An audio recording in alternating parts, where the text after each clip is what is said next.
When Spore released, I was completely obsessed. I'd spent hours in the creature creator trying to build the most epic Destructosaurus my 10-year-old brain could fathom. Then I got to the civilization stage, had no clue what I was doing, and never touched the game again. But 16 years later, Spore still has a gigantic fan base. Was this a masterpiece that my 10-year-old self was too stupid to see? Well, I decided to fully 100% the game to find out. But what started out as a quick nostalgia trip turned into the most brutal 100% I've ever done, evolving species through the cell, creature, tribal, civilization, and space stages 11 times, completing 99 achievements, beating the game without legs, and worse than all that, bearing the tribal stage. I 100%ed Spore. I start off my adventure as a helpless little cell, endlessly floating through the tide pool. I choose to make myself a carnivore, so I need to squirm around looking for little chunks of meat that happen to be floating by. But not all in the tide pool are so friendly as to eat their regularly available food chunks. Some of these cells crave flesh. No, stop! Stop! He's out of my jail! He hit me! How do I get away? Oh my god! Our species is gonna die out here! He bit my tail! Oh my god! Oh my god! This place— I died! Yes, for my very first playthrough, I decided to play on the hard setting, and oh boy, hard it was. This is not that 2020's hard mode where your gun does 12% less damage. This is that 2008's hard mode, where every single cell is a bloodthirsty behemoth constantly in pursuit of your supple cytoplasm. I continue snacking on the discarded chunks until I've eaten enough for my species to grow larger. Having grown in size, I decide to enact my revenge on the very cell who killed me just moments ago, Goldie. But here I learned that size is not everything, and the speed of Goldie's additional flagella lead to a swift demise. No, in order to defeat the insidious Goldie, my little cell needed to evolve. So I call over a lady cell and start the evolution process, which, okay, not to be that guy, but that's not how cells produce. And if you're one of those meiosis defenders, then just get out of here. Inside the evolutionizer, I'm finally given control to customize my little cell to my heart's content. I move my body parts around and give myself a second flagella so that I might finally outpace the Goldie. I also swap out that disgusting toilet brown I was given for a sleek new purple. Because the best thing you can do in an environment where everyone wants to kill you is to have no camouflage and stand out from a cell mile away. With my cell born anew, I decide to finally take out the incessant Goldie. Freaking Goldie. Yeah, I evolved, bro. Oh no, they're coming for me. Oh no, oh no, oh no, oh no, no, no, no, no, no, no, no. And you know, actually, I think the best way to get back at the Goldie kind is to evolve and surpass their species, leaving the Goldie forever in the dust. I'm on that Sigma cell grind set, and the grind truly never stops as I add a third and fourth flagella to my species, which I have so aptly named, I'm Still Thinking. But you shouldn't still be thinking about hitting that subscribe button. Seriously, I do tons of 100% playthroughs, and subscribing means that your endless scroll to fill the void that is your skull can end a little sooner. After sneakily stealing another cell's dinner, I managed to engorge once again. In this tier, things are even more dangerous as a cell with a jet rump speeds in like a dad in the HOV lane and slays me. But I was done being pushed around in the tide pool and decide to have my new generation chomp down on my undoer. As a reward, the fallen cell drops his speedy jet. I immediately get breeding and throw that onto my cell, which increases his speed tenfold. But all is not well in the I'm Still Thinking evolution, as now that he has a taste for blood, he cannot stop. Swapping out his other flagella for another set of mouths to demolish any cell that gets into his general vicinity. I chew through another species, gaining their expert cilia for quicker turns. My taste for blood only grow it. Oh, I died. Okay, yeah, the double mouse was a mistake, so I instead swapped them out for the cilia I just got. Oh, buongiorno. But despite my increased speed, the hard mode tide pool is just far too overbearing, killing me time and time again. And at this size, the floating meat chunks have become non-existent, so in order to evolve, I'm forced to kill. Luckily, the high power of my jets allow me to corner some of the slower cells and use their meat to continue to evolve. After picking up a fallen cell spike and electric bolt, I managed to get my first achievement of this run, unlock all parts in the cell stage. You wanna come at me, bro? You wanna come at me? If you swing at the king, you bet— okay, you didn't miss. Having had enough of all the abuse, I decided it's time to make some radical changes to my cell. Oh yeah, how are you gonna fight this? How are you gonna beat this? You can't. You literally cannot. And for once, I was actually right, as now every predator who attempts to take a bite out of my puny little rumpus just bounces off my gigantic spikes, weakening them for me to come in and chew through their disgusting little corpses. After sucking down pounds and pounds of meat, my species takes their first step towards sentience and develops a brain. With that, I've completed the cell stage, gotten the achievement for beating it on hard, and it was time to evolve into a true creature. I get a summary screen showing that while I could have spent my cell stage as an herbivore or an omnivore, I stuck to strictly being a carnivore, which will give me an aggressive trait going into the next stage. Speaking of that next stage, it was finally time to evolve myself some legs, and I spent a long time trying to figure out the exact look and vibe of my creature. So while I'm messing around there, let me take a second to talk to you about my crashed car. This right here happened during a furious street race I got into with the leader of a San Diego gang, and definitely not in my parking garage when I overestimated a turn. But due to my wrecked car, I've had to tone down my dangerous lifestyle. So instead, I've been doing all my drag racing inside the sponsor of today's video, Asphalt Legends Unite. Asphalt Legends Unite is the premier multiplayer arcade racing game that I, unfortunately, am not much better at than I am real driving. The game features over 250 cars for you to wreck, I mean race, through the streets of places like San Francisco and Singapore. And coolest of all, the game is completely free to play. In Asphalt Legends Unite, I can achieve my dreams of barreling my Honda Civic around without fear of a $2,500 bill from my mechanic. Ah, I'm running the bus lane. This is so not allowed. You can play Asphalt Legends anywhere you can think of, as it's releasing on PS5, PS4, Android, iOS, PC, Nintendo Switch, Xbox, and your Steam Deck. Not to mention there's crossplay, so you can race your friends no matter what platform they play on. Asphalt Legends Unite is releasing in July, but if you want to get a head start, you can actually download Asphalt Legends 9 right now, and all of your progress will be carried over. Head to the description down below to get started on Asphalt Legends 9, and thanks to Asphalt Legends for sponsoring today's video. But after a full hour of tweaking, the final version of the newly named Gooby was ready to emerge from the water and conquer the world. For those questioning the design, the path to sentience was not as easy as we initially thought, and in order to advance from a lowly cell into a powerful land-bearing creature, a sacrifice had to be made. The Gooby sacrificed their mortal flesh to give rise to the orb. The Gooby must stay underwater so that the orb may see the sights. The orb decrees where they go. Yes, march onward onto civilization! Now docked onto land, it was time for the orb to consume anything it came in contact with. As a carnivore, we would go around to the nests of other creatures, and we'd get an objective saying we need to kill a certain number of them. If we manage to massacre the required number for the species, they'll go extinct, and we're given a DNA reward for it. Oh yeah, I didn't really explain DNA in the cell stage, but basically every single part you add to your creature costs DNA points, and the more advanced a part is, the more DNA points it costs. For now, all I have is a simple bite attack, and the very first enemy I fight ends up sending me sprinting back home to my nest or between my legs. Here, I trade out the Gooby's old crab mouth for one that'll upgrade his bite from level 1 to level 2. This gives me the power boost needed to kill one of the nearby creatures, but not by much, as I'm forced to heal after every vanquish. As I'm heading home... What the heck? That wasn't fair! What the heck is that hummingbird freaking looking thing? Gooby, no! When wounded, retreat to your next to heal. That's what I was trying to do. Yeah, the difficulty has not eased up on land, but I head back to the Raxip next and kill the final one needed to extinct their species. Rest in peace, Raxips. Your species spent generations evolving from cells just so I could have ears. Nearby the nest, I find a pile of rotting bones, and upon checking it, I'm given a new part to add to my creature. In this mode, instead of eating creatures for their parts, you'll find them scattered around in these bone piles. But like, do I really want to use the parts from these pathetic little species that couldn't even find a way to survive on land? It'd be like robbing a Discord moderator for their sick drip. Irregardless, I also learned that I can heal by feasting on the corpses of fallen creatures. This will fill my hunger bar as well. With that cleared, I move on to another nearby nest. Freaking Balatro! Unfortunately, you must die now. I cry for the loss of your species. After gathering all that DNA, it was once again time to breathe. This time, the souls of the fallen phylum have given the Gooby arms. Though they are still forced to connect to little lobster claws, as an act as simple as giving the Gooby thumbs could cause the downfall of this entire planet. My arms have given me access to a new attack called Strike. Despite being the same level as my bite, Strike hits a ton harder with the trade-off of a longer cooldown. This makes eviscerating nearby populations leagues easier, and after some more murder, I managed to hit my first milestone of the creature stage. Yes! Bigger brain! Nice. You have earned the ability to entice an ally to join your pack and help you on your adventures. But I don't even have a moment to return to the nest for recruits, as the Gooby thirsts for more DNA and goes on an absolute rampage on all the surrounding creatures. But not all fall so easily. You must die. Oh my god, what the frick is this looking thing? What the heck? This thing's ugly as hell. Looks like a failed Monsters Inc. character. I gotta get out of here. See ya, y'all. Foolish! Forced home, I decided to recruit my first ally to the Gooby team to make fighting these creatures more doable. We're able to take down a few beasts, but disaster strikes when we encounter our first ever alpha creature. What the frick is that? Alpha Barong. I don't think we should fight that. You know what? Let's go ahead and fight it. Oh my god, I'm gonna die. Die for me. Hit him, hit him, hit him. Oh my god, we big brained him. Oh my god, we got him. Holy crap, that was hard. My friend died! No!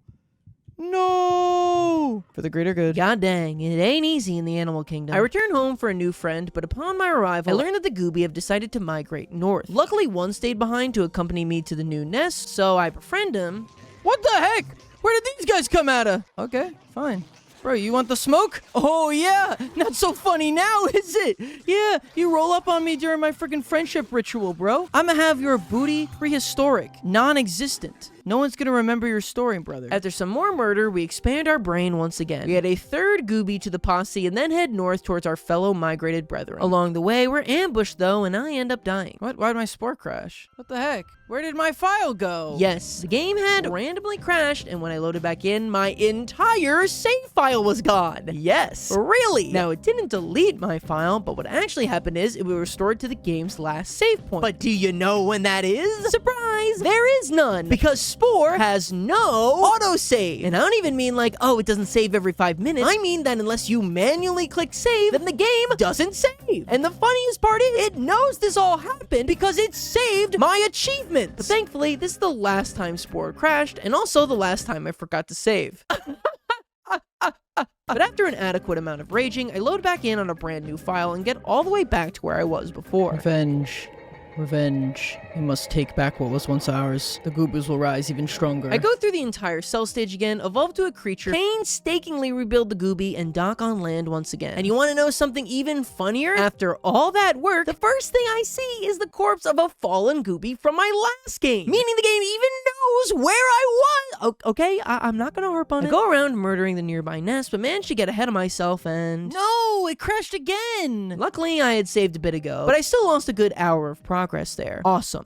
Kill, and then I decided to change up the shape of the Gooby. I felt like he was looking less like a cute little ball and more like your uncle who doesn't trust Google Maps. He gets shrunken down, and I also give him access to the third attack type, Spit. Spit is the only ranged attack in the game, and it's great for separating a creature from its pack and luring it towards my army of Goobies. I destroy some more species, get my second brain upgrade, and then try to make my way to the migrated Gooby nest. This proves harder than one would think, as the migration has raised the difficulty of all the nearby creatures, and I am ambushed again and again and again on my way there. Finally, after 5 deaths, I make it over to the new nest. What? No, I'm right there! Come on, you freaking jerk!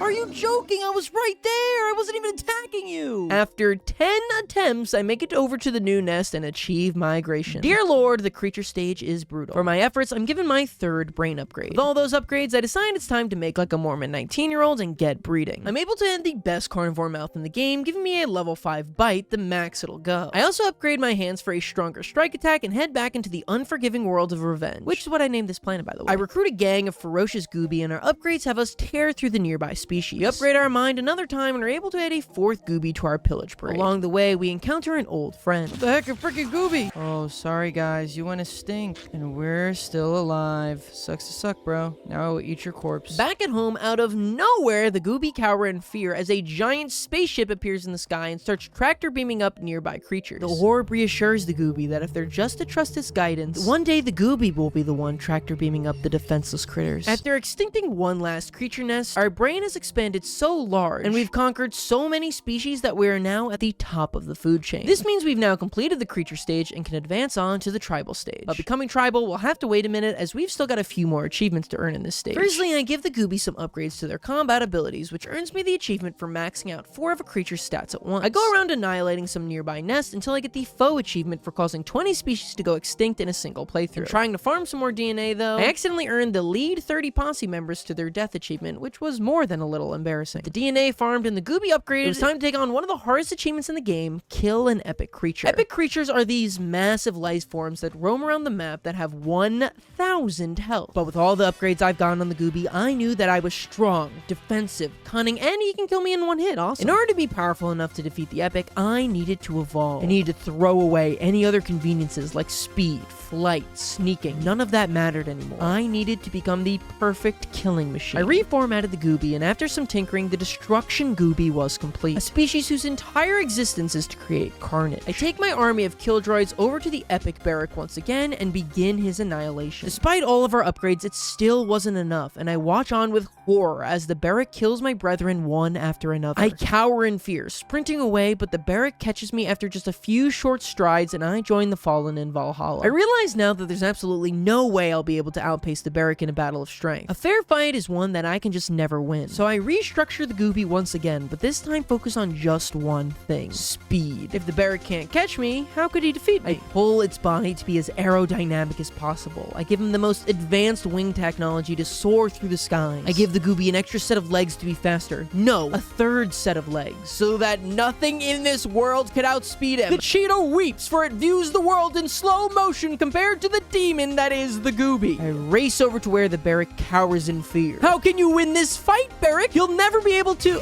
Oh, he killed me!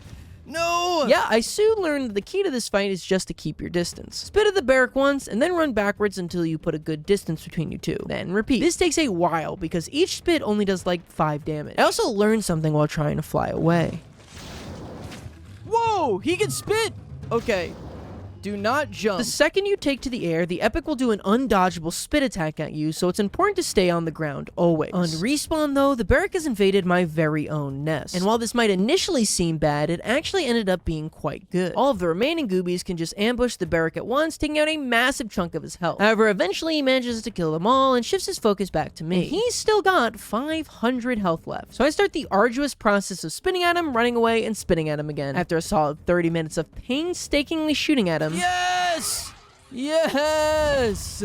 Holy crap, that took so long. With that complete, it's time to modify our species one last time to become the ultimate flying machines and earn the achievement for gliding over 200 meters without touching the ground. And now, just 9 hours into our playthrough, we are ready to advance to the third phase of evolution, the tribal stage. This is the last time we're going to be able to edit the design of our Gooby, so I take a good long while finalizing him. The biggest change being that the orb grows in power and has now added a menagerie of all-seeing eyes to its orbit. And worst of all, the Gooby has thumbs now. With the Gooby's design becoming less creature-like and more sentient-looking, it was time to discover fire and start our tribe. The first step of tribe life being to create a tribe outfit, as being nude will no longer fly in the tribal world. In this stage, we don't just control a single Gooby, instead instructing an entire tribe. First up, the gang's gonna need some food. I see a nearby population of ancient Gooby who never managed to gain sentience. I decide to put the pitiful monsters out of their misery and massacre them, giving me my first chunk of food to use. I can sacrifice 10 of my food to spawn a new baby to the tribe, which I make sure to do until we hit our max tribe size of 6. All is not so quiet for the Gooby though, as the first rival tribe pops up, the fearsome Charlie Witten. With all the food we gathered, we can make our first weapons, the stone axe. I take our tribe of fully equipped axe-wielding Goobies and begin the destruction of the Charlie Witten clan. The Witten are no match for the raw strength of the Gooby and quickly fall as we begin breaking down their tribe tent. Soon after, we've completely destroyed their tent, setting it ablaze as the Goobies bask in the embers of the fallen tribe. Conquering the Charlie Wittens also gives us their technology as our tribe camp upgrades. Unfortunately, the foolish Witten tribe only deal in meager instruments, so their putrid advancements do nothing to help our agenda. I then learned of a special move we received for being a carnivore all the way back in the cell stage. The chieftain of the Gooby tribe can place down a trap of apples, and then when a group of creatures approaches it, it instantly kills them all, giving us a meat to grow the number of the Gooby tribe. But just as we're raising our new children, this time we're attacked by the neighboring Tally tribe. This fight is pretty rough since we're all still weak from our fight with the Wittens, which is compounded when midway through the fight, a second tribe attacks us, the Noids. So now we're dealing with 2 invasions at the same time. And if that wasn't enough, while this is going on, a third tribe sends raiders and steals all of our food. Like, can we just catch a break? All this together is far too much for the Gooby to deal with, as our base is set ablaze and our tribe is killed off, forcing us to start from my last save point, which means we gotta slaughter the Wittens again. Of course, we can't be given even a second of rest as the Tally tribe attacks us again. Yeah, the events in this game are predetermined as opposed to generated in the moment, so no matter how many times you reset, you'll always be attacked by the same tribe at the same moment. This ends up making the tribal stage far and away the hardest of the 5 phases in the game. The neighboring tribes are just unrelenting in their constant barrage of attacks and raids. After the massacre of our entire tribe, we're able to fight off both invasions at our doorstep. But while we survived, we need to rebuild our tribe quick, so it's time to use the second ability we got for being a carnivore in the creature stage, fire bombs.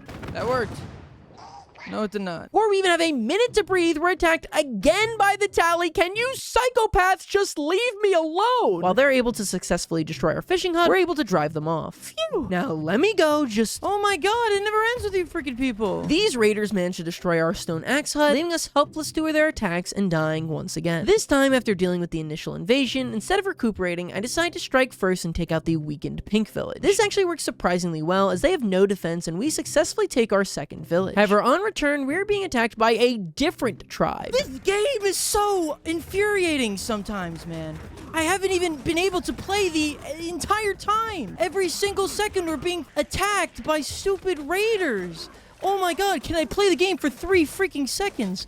Holy crap. Like, I can't even do anything. I'm not even given the opportunity to get any food. I'm being attacked by raiders, and then I can't even, oh my god, the balance of this mode is there's just none. You guys get the point. This perpetual cycle goes on for a very long time, like much longer than I'd like to admit, until the grace of God finally shines upon us. During the raids, the thieves manage to take less food than usual, so after destroying the pink village, I'm able to place down a new type of weapon hut, the throwing spear. I can use these spears to fight off an invasion from the Tally tribe and then quickly retaliate by destroying their weakened village. I start pumping out new babies when the green tribe attacks us, but our new spears are able to beat them off, and we can once again retaliate by taking down their village. I make sure to start by targeting their weapons hut, so they are forced to helplessly watch in horror as we tear down our 4th tribe. With that done, we've unlocked some upgraded gear, and we're gonna need it to take down the final remaining tribe of this stage. As while we're still weakened from our fights, with just 3 tribe members left, the final tribe invades. Now, I can't actually show this invasion because, well, I'm not sure how to say this gracefully, but the creatures of the final tribe were actually a bunch of cavemen with, engorged members. I later realized what they were and banned the creature from my world, but for now, I'm just gonna have to, like, blur half the screen. The well-endowed cavemen immediately kill my throwing spears hut, which puts me at a huge disadvantage and leads to my inevitable demise. Is that a man with a giant pee-pee? After banning that player-made character and getting a new, less hung creature for the final tribe, I'm still invaded time and time again, losing every single battle until I decide to go with a new strategy. Instead of meeting their violence with more violence, on their way to come and raid my village, I send a gooby to give them a gift. The rival tribe is floored with the kindness from our gift and calls off their invasion altogether. You know, maybe we didn't need to destroy every person we come into contact with. Maybe we can all just get along. While the orb hungers for destruction, maybe the true destruction it was looking for was the destruction of the toxically masculine ideas that we need to spread hate. I think the gooby might have just made their first ever friend. Yes! See how I lured you into a sense of security and then immediately betrayed that for shock? That's exactly what I did to the final village in the game, giving me time to surprise and destroy them. And with that, we've conquered all the neighboring tribes, giving us the vicious achievement and can advance onwards. The gooby earn themselves a 3rd red card for their savage behavior, and we move on to the civilization stage. Our first task of this phase is to build a town hall for our new city. And since the orb will be watching each and every gooby at all moments, the town hall needs to represent that. The gooby inscribed their very own city hall with a reminder that the gooby will never have a moment of freedom from the orb. I'm watching you. Or at least that's what I wanted to write. I actually hit the particle limit on Spore's building creator, and instead it just says I'm the.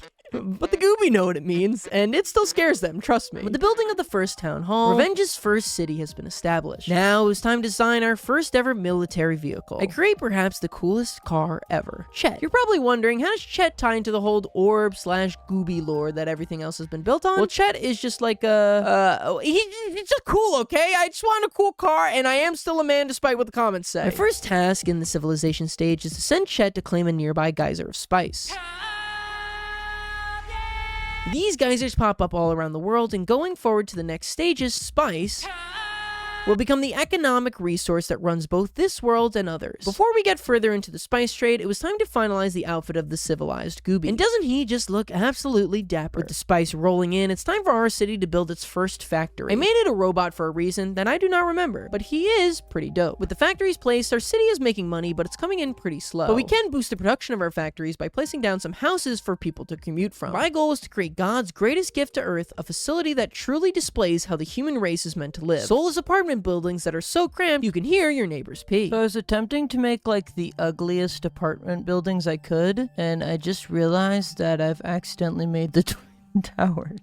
Just a good old-fashioned Gemini obelisk. But now that I've created a productive city that you could never forget, there's one problem. Everyone in the city is extremely unhappy. In fact, so unhappy that they're on pace to lead a revolution against the city. So to satiate the common folk, I'm forced to build an entertainment facility. I have absolutely no clue what would entertain a gooby, so after a ton of back and forth, I decide on just about the most entertaining thing I can think of. A large toaster. It's kind of like a toaster, but large. And much to my surprise, the gooby love the toaster. In fact, just one large toaster brings a city city from revolting to nationalism. All is not well in Gooby Land though, as it's then that a rival civilization contacts us, the Yellow Nation. The Yellow Nation has already conquered 2 cities and are calling to tell us that they plan on making us 3rd on that list. Out of pure fear of being crushed under the Yellow Nation's thumb, I give them all 1,000 of my saved Spore bucks, which they laugh off and proceed to invade our city. In a panicked frenzy, I sell off my factories to place down a turret to protect our borders. Luckily, they only sent a single car for whatever reason, so the turret swiftly blows it up. I question how they conquered any other city in that way. Oh, they do have other vehicles. They're just all boats, so they have to stay all the way in the water over there. But their distance hardly matters, as the boats end up destroying my turret and target my precious Goobyville City Hall next. I try spamming even more gifts and compliments to Yellow Nation, but it's not enough. It was time to bring in Chet. I buy 3 cars to destroy those Yellow Nation freaks. Despite blowing up all 3 of my cars, I guess that maneuver annoyed them enough that they finally leave me alone for a second, giving me enough time to build up my city's infrastructure. After some fiddling around, I managed to create a jolly little city that also produces 2,000 Spore bucks a minute. With my new booming economic situation, I buy a bunch of Chets and destroy all the Yellow Nation's stupid boats. Those now gone, it's time to move on to capturing the city. They're defenseless.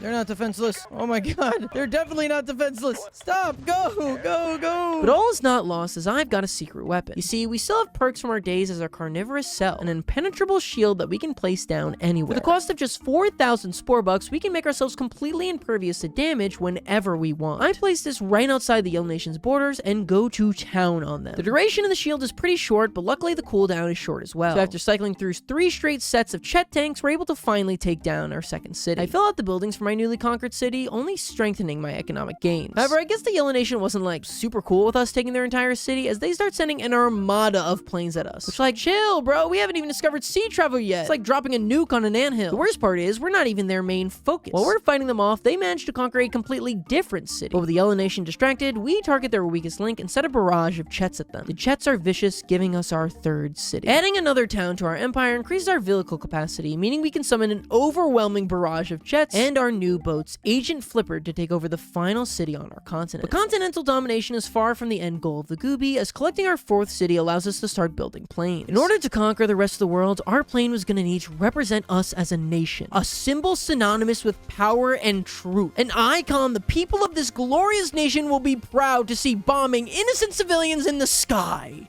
I made Among Us. I sell every last one of my Chet tanks and put all that money into an army of imposters. They vent across the oceans and begin taking out the imposter cities on the pond's other side. After one falls, so easily does the next. With 6 cities now in our possession, the insidious scientists of Goobyville have created a new experimental weapon, the Gadget Bomb. Oh my god. I've experienced man-made horrors beyond my own comprehension. That was kind of messed up, guys. I'm not gonna lie. That was hardly where the Gooby stopped, as with more cities under our command now, the Orb has created a new, far more devastating weapon. ICBM destroys all city. Oh my god, we're launching weapons of mass destruction. What's going on? Oh no.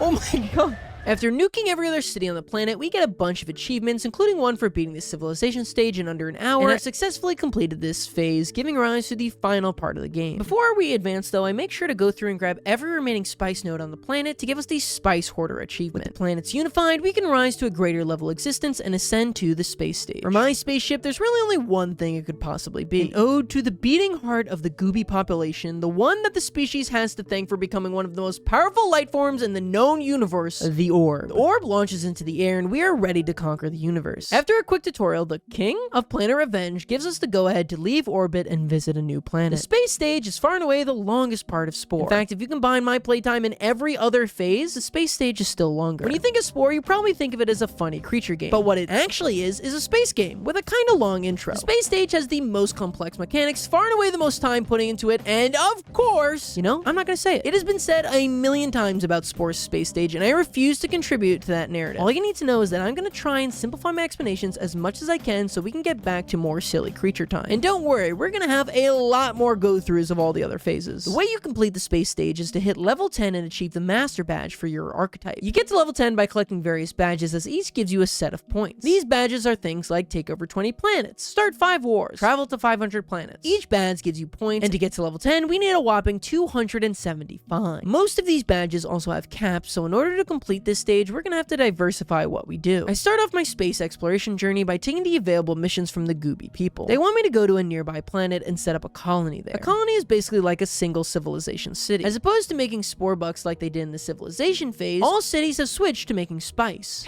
How is this different than just making spore bucks? Well, spice can be sold to different colonies for varying prices, which is why we need to form some fellow space alliances to sell off our useless unobtainium. After some exploring, we encounter our planetary neighbors in the Algernon Empire. But no flowers are given here, as they immediately threaten our ship, and upon surfacing on the planet, begin attacking us. I easily crush their first ship, so they call in for backup, forcing me to run away. We have made our first planetary enemy. But it turns out that we're not as alone in this universe as we thought, as just a couple planets down is the much friendlier Borduccio Empire. Since they start off so kind to us, we're able to establish a trade route with them, gaining their precious and slightly rarer green spice. After letting our trade route flourish for a little bit, I extend the olive branch to the Borduccio, and they accept, creating our first ever space alliance. And the Borduccio are valuable allies to have, as while our commoner red spice sells for a measly 200 spore bucks each, the valuable green spice of the Borduccio sells for a whopping 8,000 spore bucks. What does the spice do? I don't know. Why do we collect it? I don't know. I just know that the spice must flow so that the gooby can grow. After selling a ton more of that precious green spice, I managed to earn badges for my financial achievements and advance to rank 4. From there, it's time to become the first space hustler. I befriend all of my neighboring empires and buy some spice off them. Then I take the spice and search for whoever's buying the spice at the highest rate. I do this with all of the neighboring empires, even going so far as to befriend our former enemies in the Algernon Empire to further expand our spice trade. But after a few hours of this, my dedication to the cause begins to falter. I can feel the pollution of the orbs sinking in. To be a gooby is to kill. I shan't resist the orb's corruption any longer. It was time for us to become warlords of the stars. And the reason I did this was definitely for all that story nonsense I just said, and definitely has nothing to do with the fact that I've been playing for 3 hours and I've made less than 10% of our needed progress. I go to a nearby empire and purchase some supplies to aid in my conquering. Most importantly, the mini bomb. I then descend onto our very planet that sold me these wares and begin showing them the full power of this bomb. To which they respond by immediately nuking my spaceship out of the sky. Luckily, dying in Spore station loses you 0 progress and has 0 consequences, so I just fly back over and start dropping bombs again. Eventually, they send their planet's defense force at me, and in hard mode, these ships pack a punch. But they didn't account for the fact that I would be slightly faster than them. So I can just run away from the city, leaving the ships far from my target, then rush back and drop a bomb before the cavalry catches up. This takes quite a long time, but after a few minutes of back and forth, I'm able to destroy the city and capture the planet. A single planet is far from sufficient for the Gooby Empire, so despite the Quabbert people begging for a peace treaty with us, I refuse and continue bombing their neighboring planets. However, with 2 cities on this planet, our little bomb and run strategy is getting us nowhere slow. So I get back up to my old mogul moves to gain enough money to purchase an upgraded bomb. With the powerful Just a Bomb now in my possession, I can easily take control of a second planet from the Quabbert Empire. I fill out the newly acquired colonies with tons of buildings to further produce spice, and use the rest of my acquired income to purchase perhaps the best upgrade in the game, the shield. Once activated, the shield gives you complete immunity to all damage for a short period of time. This can be abused to just spam bombs on cities and then just zip around the planet until the shield's cooldown runs out. This is basically required if you plan on conquering any planets, because despite how easy I've been making this all sound, the enemy ships in hard mode pack a punch, and without the shield, the ships shred through you in just a couple seconds. But our new protective friend allows us to become so strong that we destroy the entirety of the Quabbert Empire, erasing them from history. And while that pleases the orb, it hardly satiates its thirst as we move on to conquering the nearby Werbles Empire. And once they fall, I move on to our oldest enemies, the Algernon Empire. Then my game crashed and I lost 3 hours of progress. Okay, I can't hold it in any longer. I hate the space stage. Everything about it brings me pain. It's just so boring. There are all these diverse empires with different tactics, and they just feel all exactly the same. And it's so tedious. Oh my god. Just going back and forth, looking for some stupid colony to buy my spice. And why does the cursor not work? The clicking part of the cursor is in the freaking bottom. Who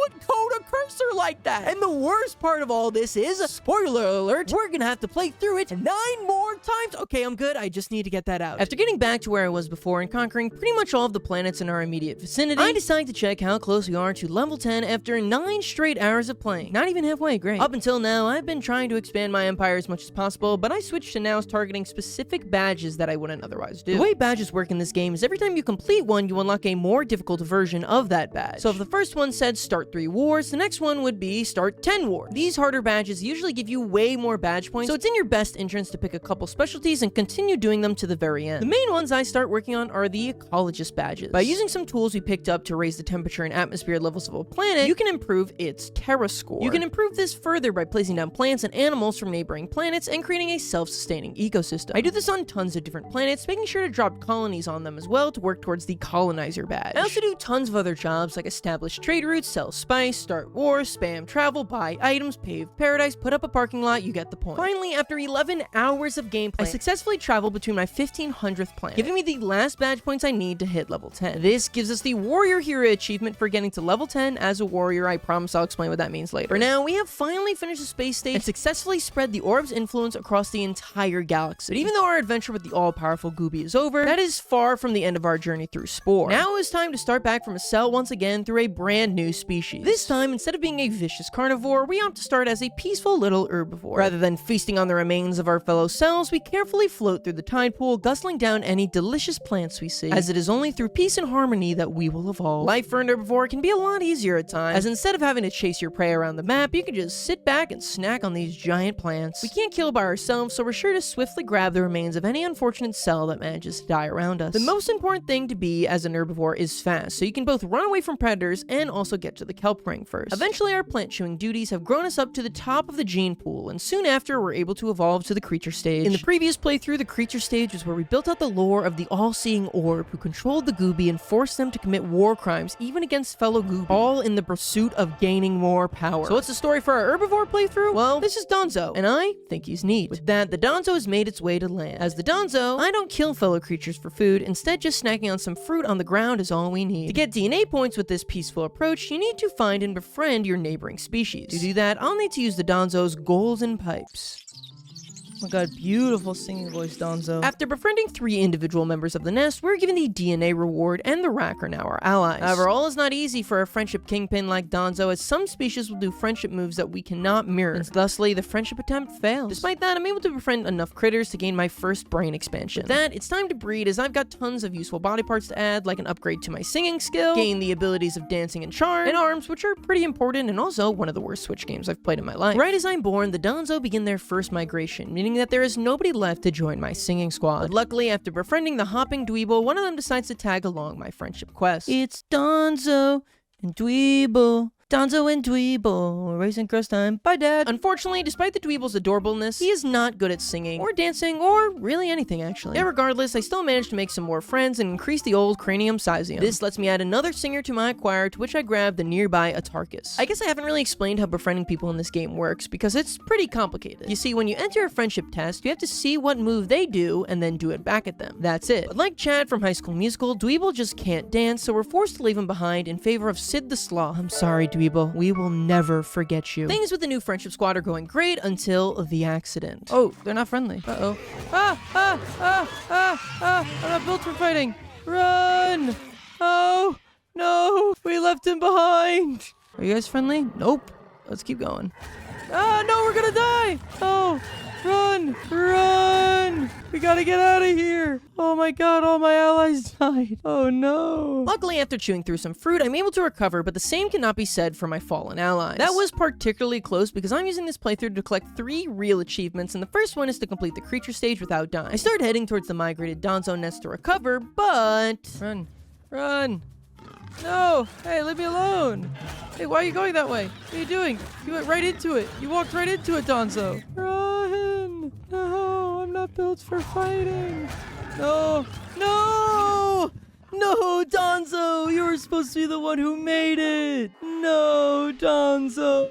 Well, there goes that achievement. Me and my fellow Donzo who got left behind make the trek together to the new Donzo nest where I'm able to breed once again and upgrade my abilities. I crank all of my friendship powers to level 4 as well as grab the level 3 pose power. I'm not sure why I evolved the Donzo to look like a balding divorced dad here, but this look stuck for the rest of Donzo's evolution, so get used to it. After befriending a bunch more creatures, the Donzo reaches its maximum stage of evolution and is ready to progress to the tribal stage. However, I still didn't get the achievements I wanted, so I continue on befriending people. Firstly, I grab the achievement for having 3 different creature types in your posse. The last one I need to complete in the creature stage is by befriending 20 different creatures. And here's where I kind of make a huge mistake. I think to myself, weird, I've befriended so many creatures. Why don't I have that achievement yet? So I go to check the timeline on the Donzo, as it should show how many creatures I've befriended. However, since I've already advanced to the tribal stage, clicking on the timeline just progresses me to the next stage, locking me out of the creature phase. Oops. Though now that I think about it, since the game doesn't save between phases, I could have just closed the game and been fine, but I didn't think of that in the moment. Irregardless, we finalize the look of the Donzo and move on to the tribal tribal stage. Here I'm going for a very specific achievement in domesticating 3 different animal types. You see, if you offer up any food to the creatures running around your tribe, you can actually bring them back to your hut and domesticate them. Here they will lay free eggs for you and are actually an incredibly useful way to quickly gain food. And with that, we've completed the Donzo's journey. Yes, unlike the Gooby, the Donzo are not destined for space travel, and they are instead eternally relegated to tribes. If you're wondering why I didn't bring them to the space stage, well, it's actually because I made a huge realization that I'll explain later about the 10 playthroughs that we're gonna need to do, so bringing the Donzo to space was no longer necessary. Goodbye, Donzo. You actually did not obtain a single one of the achievements I wanted to, but you were kind of ugly cute. Now it's time to move on to a different achievement set, the speedrunning achievements. For the first one, we need to beat the creature stage in under an hour, which is by no means an easy feat. There are 2 main things you're fighting against for this achievement. Firstly, if you die, the run's pretty much over. Dying costs you huge amounts of time as you get sent very far back. The second is the game crashing and you losing all your progress, because the creature stage is so glitchy, oh my god. But after a couple attempts, I finally get a good run going. I decide to go full predator for this playthrough as it just feels like it goes quicker than the friendship route. I have no idea how true that is though. I go around killing as many creature nests as I can. Whenever I evolve, I make sure to keep my creature as small as possible, as I feel like that helps me fly easier. I also have no idea how true that is. I did die once to these Yonoid looking things, but decide to push on anyways. After evolving into the most horrifying looking creature imaginable, my crew and I mess up every nest we can find and finally get the Speed Demon achievement. With that completed, it was time to start a new playthrough and begin the largest chunk of achievements in the game. The set of achievements that took me over 70 hours, the reason that 100%ing Spore is one of the worst things I've ever done in my life, the archetype achievements. Let me explain to you what that all means, and while I explain, I'll let you watch this first archetypes run of the cell stage. So remember how every time I beat a stage of Spore, I'd get an evaluation? Like when I finished the Gooby creature stage, because I was a predator, I got a red evaluation. And when I was friendly during the Donzo creature stage, I got a green evaluation. These are called cards or traits. These cards aren't just to show how you acted in each stage. They actually all determine your archetype upon entering the space stage. So since the Gooby has been aggressive throughout the 300 billion years they existed, I got 4 red cards, and thusly was given the warrior archetype upon advancing to space. This archetype then gives you a neat little ability in space. Nothing super useful, but it's still pretty cool. Well, there's actually 10 different archetypes you can achieve. Sometimes you need all green cards. Sometimes you need a mix of green and red cards. There's also a third card type, the blue card. Blue card is usually given for doing a balance of red and green activities, like eating both meat and plants as a cell. And this on its own is actually pretty cool. The choices you make throughout your playthrough give you certain perks in the real game EA wanted to make a mediocre space sim. But of course, they had to ruin this somehow. And I wish I was joking, but there is an achievement in this game for reaching Space Master with every single archetype. Yes, I'm being serious. That means in order to get all the achievements, you need to play all the way to the space stage 10 separate times. Up until now, the hardest achievement I had done in any game on my channel was Vasebreaker 30 in Plants vs. Zombies 2. This set of 10 achievements makes that look like a freaking joke. This is just a completely unreasonable ask. I can't even believe this is real. A full playthrough of Spore takes at minimum like 10 hours. They're really asking me to do that 10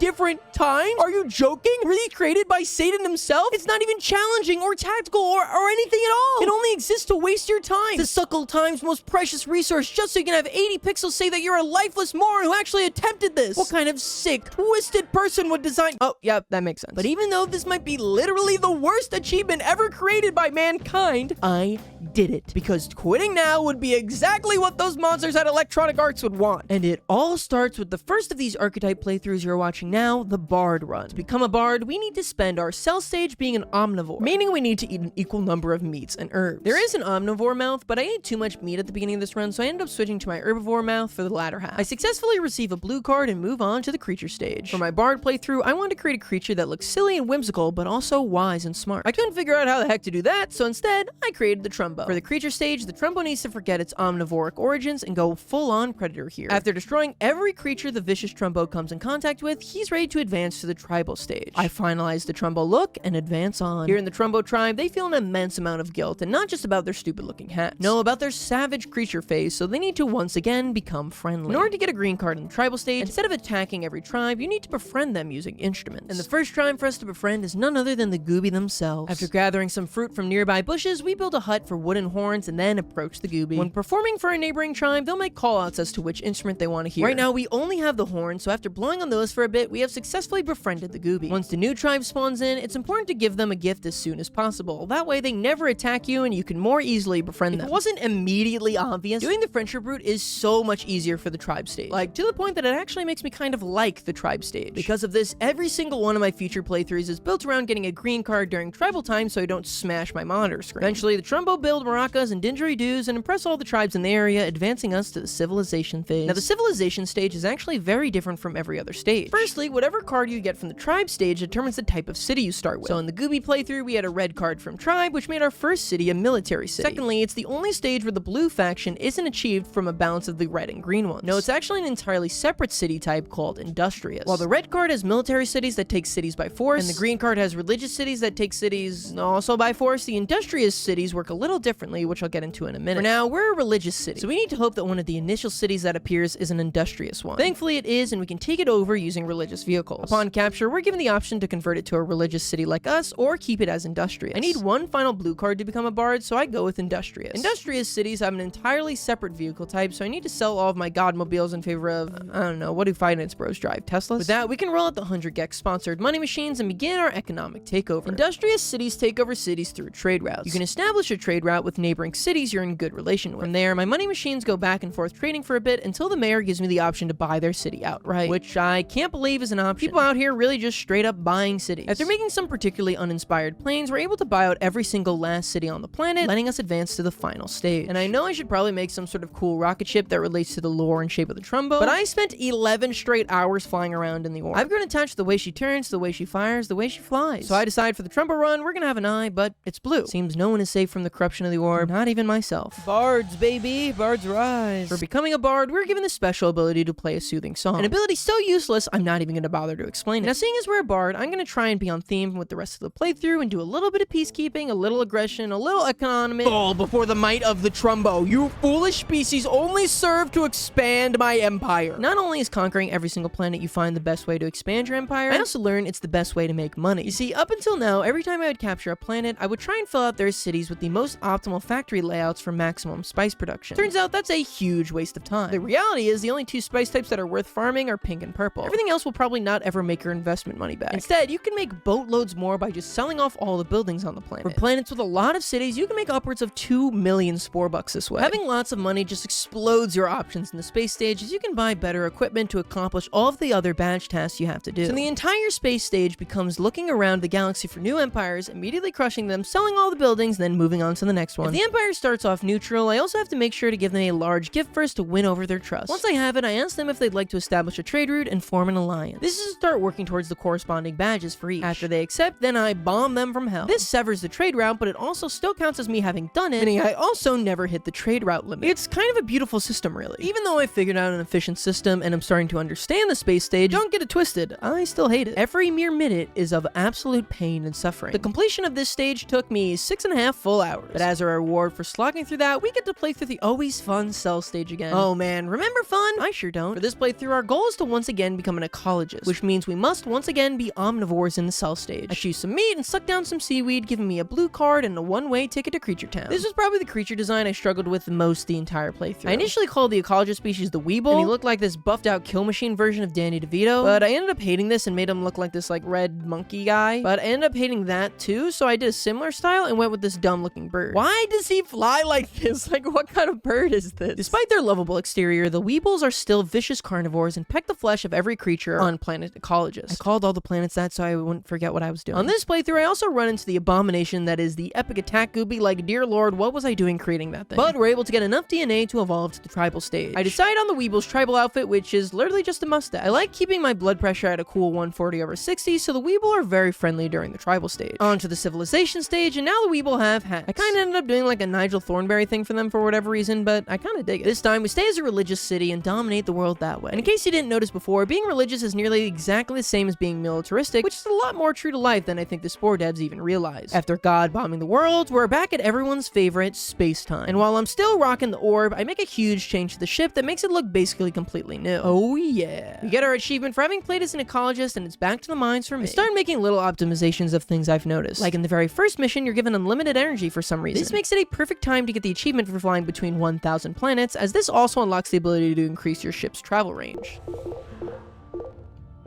Riveting stuff. Really, the only part of this playthrough that's uncertain now is the time between the start and buying the bomb. The ecologist also definitely has the most useful ability so far. It can suck up all of the plants and animals available on the planet, which makes increasing the T-score of the neighboring ones all the easier. Despite increasing the T-score sounding like the kind of horrible joke that'd be run into a spiffing Brit video, it is actually semi-important to our Spore run-throughs, as after we've blown every conceivable empire to smithereens, improving a planet's T-score is a quick way for us to farm a bunch of badge points. I also encounter perhaps the best Spore creature I've met yet, the Bananas Empire. I do not know why they have giant gorilla feet, but I love it. Not enough to spare them, though. While money was a huge issue for me in my previous runs, now knowing what to and what not to spend money on, combined with the perfection of my building selling strategy, has me ending off this playthrough with 15 million Spore bucks. And so, after getting my space stage time down to just 5 hours, I collect my final Eco Wrangler badge and get the achievement for Master Badge level 10 as an ecologist. Oh boy, 3 down, 7 to go. And as I start my 4th run through, I make a shocking revelation. One that is truly life-changing, like saved me a combined 70 hours life-changing. I'm so spored out, guys, and this is only playthrough 4 of 10, 11, whatever. Wait, can you get the achievements by just... No, you can only get 1 skill change quest per save file. Wait, but I could still do... No, wait. Hold on. This is an important thought. Oh my god, you can do that. Holy crap. And for those of you who aren't cursed with the shackles of constantly reading the Spore wiki like it's the daily newspaper, I'll explain what I meant in due time. For now, all you need to know is this completely changes the way I'll be tackling my completion. For now, I abandoned that sell file. Instead, in our next world, we only need to start from the civilization phase, as we need 100% green cards, and 1 of 1 is still 100%. The class I'll be shooting for here is Shaman, so I attempt to create a Shaman-like creature. I did not succeed in that. In fact, I think I've created something so terrifying that I need to be in prison. I call him Lean Bean. We once again conquer the world through religious victory. Though creating a giant holographic Lean Bean in the sky airs far more on the side of demonic. We create one last Giga Lean Bean and it's off to space for us. I traverse through the galaxy like normal, but whenever I meet a new empire, I make sure to ask them what their philosophy is. You see, every single empire actually has a specific personality that they follow. Some follow the philosophy of force, others follow the philosophy of science. The thing is that all these philosophies correlate to one of the 10 archetypes in the game. For example, the philosophy of order means that that empire is a diplomat. If that empire grows large enough, they actually have the option to offer you an archetype change quest. From there, what we can do is save the game really close to getting our level 10 badge. Then perform the archetype change quest and become whatever the new archetype is. Then quickly hit level 10 and get the achievement for that archetype. After that, we can just reload our save where we're still our original archetype, find another archetype change quest, and do it again. Using this method, we can cut these 7 extra playthroughs I originally thought we were gonna have to do into just 1 single playthrough. Well, technically, we still have to do 3 more playthroughs, but I'll explain that later. That is still a huge time save. Even if it takes an extra 2 hours to set that all up, that is leagues better than the 7 hours the space stage alone takes me. Now, this does take a bit of time to set up, though. For an empire to be able to offer you their archetype change quest, they need to be a tier 4 out of 5 in size, which is actually pretty large. On their own, empires expand really slowly, so the best way to help them expand is to form an alliance with them and then pay them to attack nearby planets. The AI sucks, so they'll never be able to take over a planet on their own, but if you accompany them, with some effort, you can get them to take control of the planet. In this playthrough, the only empire I encountered during my various bean duties was the neighboring Flits. The Flits were practicing the philosophy of order, meaning that they were diplomats. I get my badge points, so I'm just 6 points away from level 10. I was lucky enough to meet the Flits early on in my bean journey, so they naturally expanded decently far, meaning that by the time I was ready to learn their ways, they were already a tier 4 empire. In order to join their philosophy, they asked for 5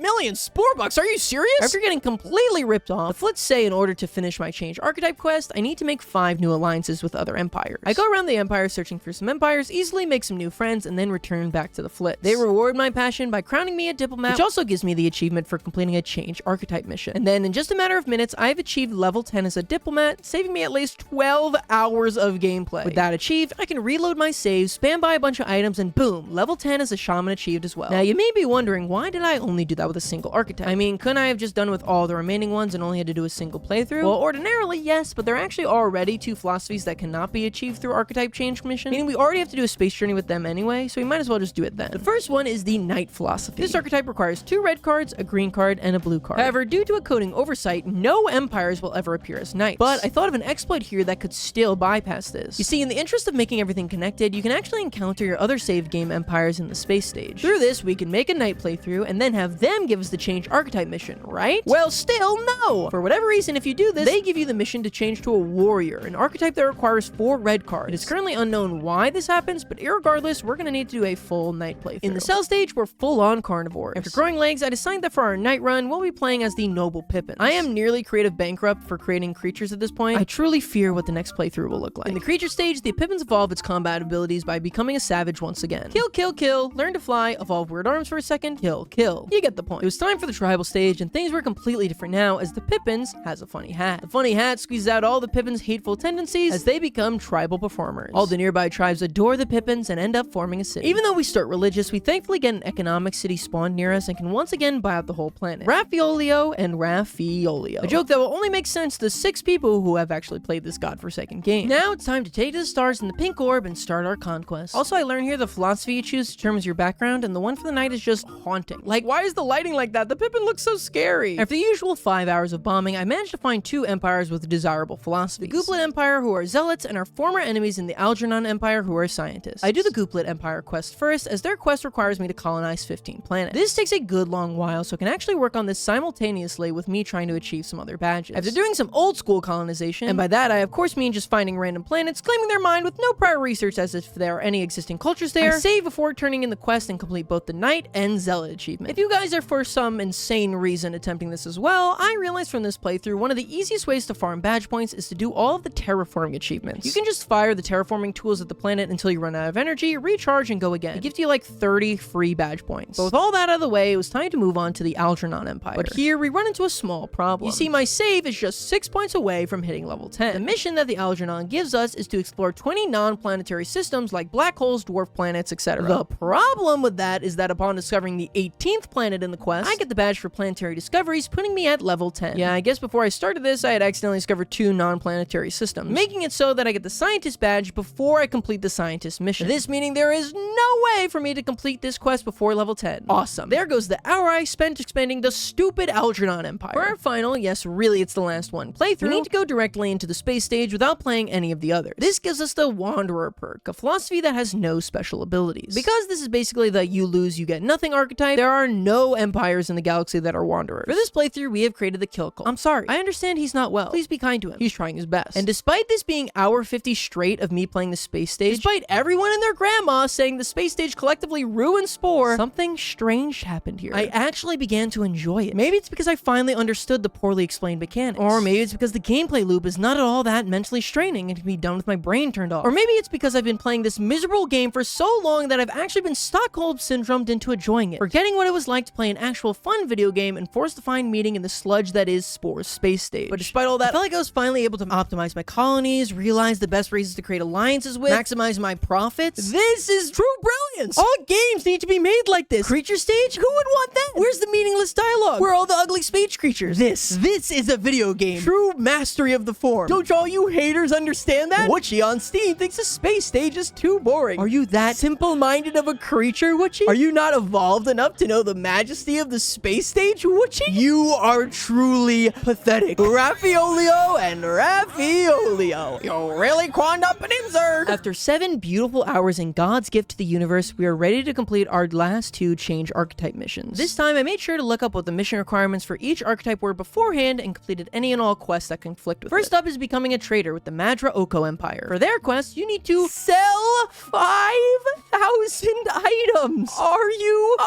joking? Why? For reference, every other archetype change is just like saying they'd be accomplished in maybe 20 minutes, like make 5 alliances. This is cruel. 5,000! Even a spice colony at maximum production is making like 80 spice every 10 minutes or so. This seriously might take longer than just starting up an entirely new playthrough and getting to level 10 that way. Why are you doing this to me, Spore? I'm trying to love you. But despite it probably being stupid, I go ahead and actually do it. For some reason, when you colonize a planet yourself, you can only place 3 spice-producing colonies on it. But when you take control of one from a neighboring race, it can have way more colonies on it and thus make spice quicker. I convert all of my large planets to spice factories and also make sure to place down spice storages, which double the amount of spice a single planet can store. After 4 straight hours of just flying between my planets, picking up spice, I finally have sold all 5,000. Oh my god, that was pure torture. I collect the Trader achievement and the Wanderer achievement. For the final archetype, we once again have Scientist. After taking just 5 minutes and completing this quest, we finally receive the worst achievement in any game I've ever played. We reached level 10 as all 10 archetypes. So we should be done now, right?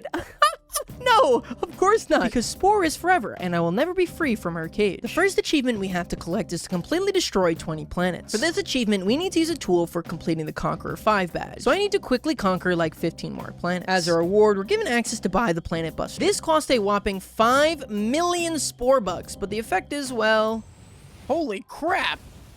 Oh my lord! There is no way I can afford 20 of those, but thankfully by just reloading your save and busting the same planet again, you can get the achievement. Next up, there's actually a planet stand-in for Earth that we need to find for an achievement. It always spawns in the same location, which just happens to be like right next to my empire. We discover the Sol system, and upon clicking the third planet, it's our very own oblate spheroid, which is actually a pretty cool Easter egg. But what's not cool is what we have to do next. Yes, much like Jeff Bezos, for this achievement, we need to destroy the sweet planet us humans habitate. Then we got some quick intern achievements to bang out, like make 15 zoo planets, promote 20 alien tribes to civilization, steal 50 spice crates, and then use the creature tweaker 25 times. These just require you to buy some tool in the space stage and use it many times. And that is finally all of the space achievements. For the next one is back to the cell stage, as we need to complete it without killing another cell, which I guess I did not accomplish in the Donzo run for some reason. We chew on some plants and easily grab this one. Next up is to evolve a creature with 3 heads. I think they wanted you to make like a cool looking Cerberus looking thing like the achievement picture has, but I created this, which somehow still fits the bill. With that completed, it's time for one of the strangest achievements so far. Finish the creature stage without using legs. And yes, it's exactly what it sounds like. The cell stage is the same as always, but things get a little strange when we evolve the creature. In order to make moving around a little easier, I put giant spikes on the bottom of our slug to hopefully, like, I don't know, make it better at ooching. It made sense to me at the time. Can I move? Okay, this kind of works. Yeah, I'm moving. Okay. Alright, now I just gotta kill you.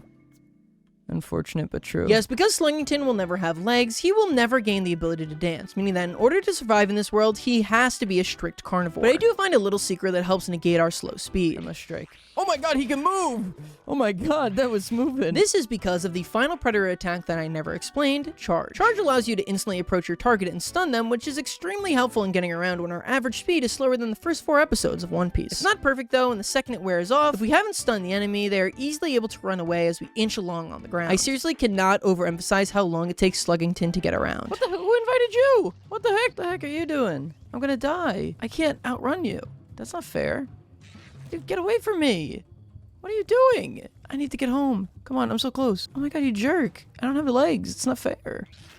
I freaking died, you jerk. Through some careful evolution, I'm able to give Sluggington the ability to sprint and fly, which helps massively in getting around. With these improvements, Sluggington becomes a menace, seeking out and killing any prey in the vicinity. In fact, not having to spend the extra DNA on feet and legs means I can put everything into offense, just furthering the kill power of Sluggington. Eventually, the slugs begin to form groups, only worsening the odds of survival for any poor soul who they roll up on. To improve their flight ability, I end up making them look less like slugs and more like a reindeer that's been run over, but irregardless, they dominate the planet and eventually are able to complete the stage not a foot in sight. For the next achievement, we need to die in every stage of Spore. I realized that throughout all my runs in Spore, the one we never died in was the civilization stage. I create a creature called Kill Me, just waiting for a neighboring city to put him out of his misery. While we're waiting for that, I wanted to go over a few achievements that I will not be getting. Yes, even in all that I've done, there are still things that I am too weak for. Firstly, anything involving the social aspects of Spore. Yes, back in the day, there was a whole thriving Spore website, but that was 15 years ago, so no chance to get those. Next, we have all of the achievements relating to hours of gameplay or creation. All I'd have to do is sit with the game open or publish a bunch of bricks, and I don't think anyone will find joy in that content. In a similar vein, we have the completion achievements. Each of these ask you to complete a respective stage 10 times. This is definitely the sketchiest of the achievements I'm sketching, but I have to use my YouTube mandated veto here. This requires no skill, is boring, and have I not played through all these stages enough? Please just release me from my mortal coil. Finally, we have the hidden achievements. These are actually somewhat interesting. The first one you get upon cheating in the game 50 times. I have not cheated at all and do not plan to, though now that I'm thinking back, I probably should have. The final achievement you can actually no longer get, and it's to have a creation banned from Spore.com. This achievement, for obvious reasons, flooded Spore with just unsightly creatures that I can only imagine, and EA eventually removed it because it was literally ruining the game. If anybody's mad that I didn't get any of these, please be my guest and go ahead and do it yourself, because to my knowledge, I'm the first ever person to do this, because no one else in the world is this sadistic. Back to Kill Me, and we've finally been slain, giving us the can't win for losing achievement. Finally, we have the last achievement in the game. Reach the center of the universe, what some might argue is the hardest achievement in the game. I decided to do this with the Pippin Knights because I happen to have a ton of energy and health packs stored stored up on this file, and we were going to need them. Normally, our travel range is quite large, but as we approach the galactic core, the gravity decreases the distance we can travel. This is pretty annoying, but not nearly as annoying as the galactic core's other feature, the Groks. The Groks are an intensely aggressive race of savages that overrun the center of the galaxy. Like, seriously, they just own every planet here. And while you're trying to fly around, they will constantly shoot at you. And this is where my frustration with the game peaks. I haven't touched on this, but one of the worst things about the space stage is the way you perceive the map. While the map appears to be a 2D plane and you just click on whatever planet is closest, for whatever freaking reason, it's rendered in 3D, meaning that even if the planet looks right next to you, you could turn the camera and see it actually couldn't be further. Why? This makes getting around, especially when your range is so limited, so frustrating. If they want to do this, why wouldn't they put a sphere around your spaceship? Why just do a circle? I have no idea what I can and can't travel to. This all compounds after a good 10 minutes of struggling, I reach a dead end. Oh my god. This is the worst game ever made. I actually believe it now. There was a part of me that was starting to enjoy it. I think it was Stockholm Syndrome. But I've come to my freaking senses. This was a game made by Satan. Like, this is the worst thing ever created. What am I even looking at? Why do they give you a 2D plane to look at a 3D object? Why? It makes no sense. It's nonsensical. How are you supposed to see how far away? Why would they not just render these planets in a 2D plane? I don't understand. Where do I even freaking go? My god, this is awful. And I freaking died. After making it all the way to the galaxy's core, I go on a different path this time, and I'm actually able to make some progress. Oh my god, is that it? Is that the center of the world? Oh my god, that looks like it. Please, let this end. Please. Please. Where do I go? I'm so close. Please. Oh my god. I think this is it. Please. Please, Groks, go. Literally die. Throw yourself off a cliff, Groks. Oh my god. Galactic core. Please. Yes. Oh my god. What is this? Greetings, my friend. You have traveled very far and overcome many obstacles. Your heroic efforts have proven you deserving, worthy of advancement to the next level of your existence. What? The universe you inhabit is but one of many, countless worlds unseen. Wait, this game has a story? What is going on? I actually think I've lost my mind. What the heck? When did this game have a story? It's a game about freaking playing flutes at other tribes. What's going on? Alpaca? What the heck? I'm losing my mind. This can't be real. I'm Steve. Steve? Of how to create and spread life, intelligence, Steve? so that we may one day become as one. That is, I mean, in a What? metaphorical sense. What does that mean? Oh, one last thing. Who is Steve? What is going on? Wonderful timeshare opportunity on one of our largest stars. This game has humor? Because up until now, it's just been a sick, twisted joke, man. What is this? This is actually the most absurd thing that has ever happened to me. They didn't even give a screen cap. It's the end of the game. I'm given some item that's called the Staff of Life that I can only assume is the most powerful item in the game or something. And they didn't even make a freaking... They didn't even make a screen cap of it. It's Steve, whoever the... What? What? I've lost my mind. This can't be real. This actually can't be real. It just Steve's antenna eyebrow. I can't. I actually lost it. What the hell? What is this? What the? It's just a screen cap. It just, they couldn't even do a congratulations screen like at the end of a classic mode in Smash. Like, it's like just, what is...